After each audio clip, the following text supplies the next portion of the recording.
transparent and free from corruption is both commendable and worthy of recognition. Indeed, the people of Narok deserve a public service that is efficient, accountable, and merit-based. I am pleased that the board has consistently demonstrated fidelity to these principles in the execution of its mandate. As rightly said, the best way to find yourself is to lose yourself in the service of others.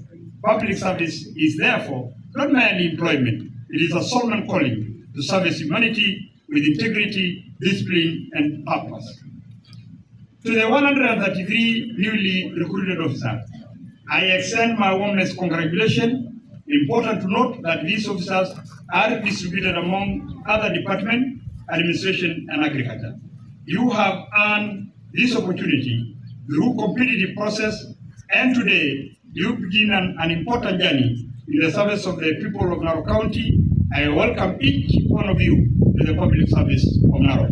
Your appointment is not only a personal achievement, but also a call to duty. A duty to serve our people with honor, humility, and commitment. You are joining a government that is firmly committed to professionalism, discipline, efficiency, and results.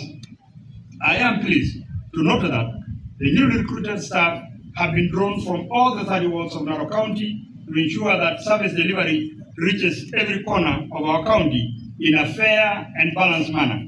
This reflects our administration commitment to inclusivity, equity, equal access to government services for all our people.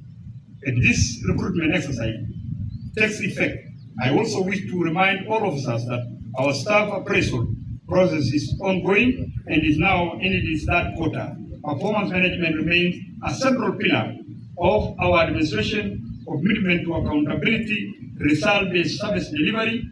In this regard, all newly recruited officers will be required upon reporting to their respective station to immediately sign their performance appraisal forms with their immediate supervisor. This is mandatory and shall form the basis upon which performance shall be measured and evaluated. Let me be clear. The county government of Narok is building a performance-driven public service. Every officer must be accountable for their work, conduct, and output. I also wish to sound a firm warning to all newly appointed officers and indeed to all public servants in our county. The county government of Narok does not and shall not tolerate corruption, nepotism, favorism, or any abuse of office. Let this be understood from the onset. My officer found engaging in corrupt practices, soliciting bribes, abusing office, or undermining